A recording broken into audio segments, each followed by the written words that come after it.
What's going on with y'all? It's Jeff Lightsy Jr. here with the Ball Sports Network. Thank you guys for the continued support. Continue to hit the thumbs up button, like, share, subscribe. Now, the question that I want to pose to everyone, and I'm going to make a case on one side, and you tell me in the comments whether you agree with it or not, is has Michael Jordan changed his image when it comes to social issues in the black community?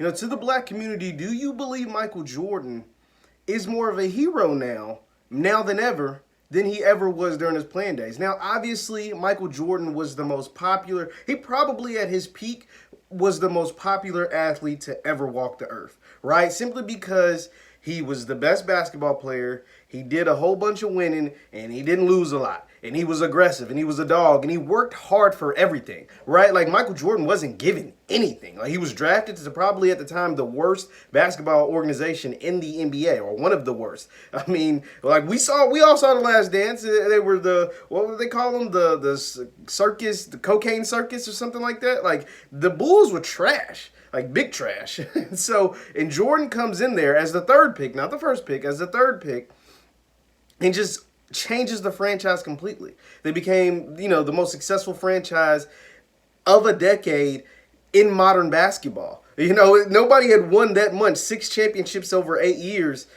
since Bill Russell and the Celtics in the 60s, right? So he was always super popular. But one thing that a lot of people in the black community, and they touched on it kinda in The Last Dance, never really cared for Michael Jordan in the fact that he didn't speak on issues. He didn't speak on black issues. And the big thing that they talked about in The Last Dance was, I think it was the governor's race or the mayor's race in North Carolina, or the governor's race or whatever. And there was the conservative who was a white man and the Democrat was a black man, and they wanted Jordan to talk about it. And he said, Republicans buy sneakers too. The infamous quote, Republicans buy sneakers too. And a lot of people just, bashed him. And I mean, he got criticized. I'm 24. That happened in the 90s. I remember hearing him. I mean, I knew about that growing up, right? So like that stuck or has stuck with Jordan for years, for his entire life since then, since that statement was made. And he tried to clear it up in The Last Dance, but in the back of a lot of people's mind, he's always going to be known as the Republicans buy sneakers too guy. Like, you know what I'm saying? Like, besides the great basketball accomplishments and all the accolades that he did on the court, the Republicans buy sneakers too comment just stuck with people. Stuck with a lot of people in the black community. Fairly or not, it just has. But recently, in 2020, has been very bad for a lot of people around the world. It has been, it's a global pandemic. We have a bunch of social unrest in America. Just a lot of stuff's going on. George Floyd, Breonna Taylor, Ahmaud Arbery, and now Jacob Blake. Just a bunch of police brutality issues going on. Just a whole bunch of stuff taking place. But 2020 has done a lot of good for Michael Jordan. Not just we were able to relive, for a lot of folks, relive what his greatness, his dominance in the 90s. But we've seen Jordan kind of shift his image, good or bad, whether you thought that his image was bad in the first place or whether you already thought it was good as far as the black community goes.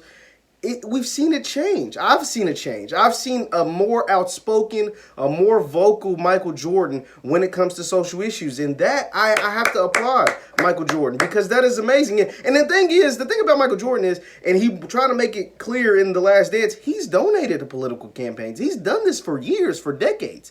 But it was always in the background. He didn't want to take the forefront of this. And so in 2020, he's kind of shifted his MO and kind of stepped into the forefront as like, hey, I'm donating. I'm the first team owner. He was the first team owner. First of all, he's a black majority owner in the NBA. Like, a lot of people don't realize that. There are no other black majority owners in professional sports. None. Not in baseball, not in football, the NFL, not in hockey, not in no other sport. There's one in the major sports in America. There was one, Michael Jeffrey Jordan of the Charlotte Hornets. He's the only one. So that in itself is a major accomplishment. It's a huge accomplishment. A lot of people, God rest his soul, thought the late Kobe Bryant was going to be the next one. right? And then I think at some point, LeBron James will own the Cleveland Cavaliers. I think once he's done playing basketball, he's going to end up owning an NBA team, the Cleveland Cavaliers, I believe. But there's only one right now, and that's Michael Jordan. And so Mike now has taken the forefront on a lot of these social issues. He's committed to donating $100 million. After the George Floyd, God rest his soul, George Floyd incident took place, Michael Jordan was the first team owner, and I don't know, tell me about some other ones, that came out and said, I'm donating $100 million over the next 10 years to to get justice for our people. He's donating $100 million to the black community to make sure to try to stop incidents like this. That was his pledge. And now, with the NBA boycotts taking place after the shooting of Jacob Blake, the attempt on his life, the attempted murder of Jacob Blake by police in Kenosha, Wisconsin, Michael Jordan has become the liaison between the NBA players and the NBA owners. And he got on a conference call with owners and some player representatives and said, I'm not coming to you as an owner. I'm not coming to you as a former player. I am coming to you as a black man. And he reached out to Chris Paul and Russell Westbrook and LeBron James to, hey, what do you guys want? What can I do in the owner's room to make sure you guys get what you want? That way we can continue to have successful business and we can make change in the black community. We can have your voices heard. So what do you want? And once again, I have to applaud Mr. Michael Jordan because for a long time, his image has been, he's just money hungry. He don't care about black people. He's money hungry. He wants to do this. He's doing that.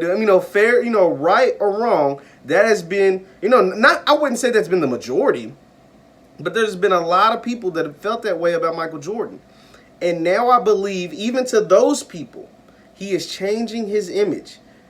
He is becoming more politically involved. He is speaking out more. He is making more appearances. Now, he still's never going to be LeBron James, right? As far as getting in front of cameras and talking and doing all this stuff. He's never going to be that guy. But the fact that he's making himself more open and more susceptible to criticism, you have to applaud it. You have to, because when you make these stances, you take a chance of losing a certain demographic in your business. And Michael Jordan is a very successful businessman. And when you make political stances, especially stances for the black community, you make yourself susceptible to criticism to a certain demographic. And the demographic for a long time, it seemed like Michael Jordan didn't want to lose. But now it looks as if he is more willing to lose that demographic to stand on the right side of history and to stand up in the public sphere, not to say he wasn't doing privately, in the public sphere for black people. So congratulations and kudos to Michael Jordan. You were already an American hero, a black legend, a legend in the world of sports, in the business for all black people. But now you're becoming a social figure, a social issue contributor to make sure things are becoming right.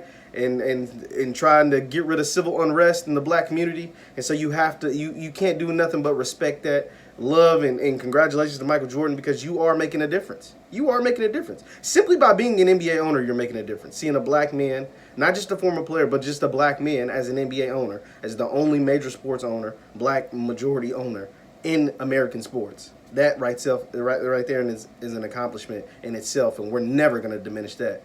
But to speak up on the behalf of the players, to come in as a black man, not as an owner, not as a former player, but as a black man, you can't do nothing but respect that. So respect and love goes to Michael Jordan.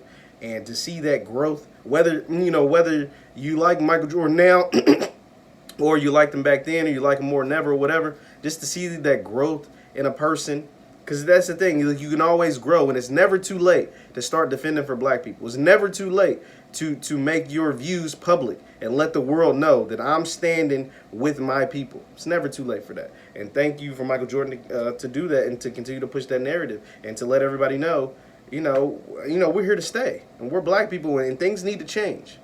So thanks to him for that. Once again, my name is Jeff Lightsy Jr. with the Ball Sports Network. Thank you guys for the continued support. Let me know in the comments below, what do you think of Michael Jordan, his stance stands for the players and stand for the boycott and, going for things like that. Now, obviously, they're going to play games now, but Michael Jordan is all in favor and all with the players. And something we haven't seen by none of the owners, basically. The Milwaukee Bucks owner, but Michael Jordan coming out and saying, I'm with the guys, I'm with the players, because I am too a black man. And once again, my name is Jeff Lightsy Jr. with the Ball Sports Network. Thank you guys for the support. Continue to hit the thumbs up button, like, share, subscribe, and I'll see you next time.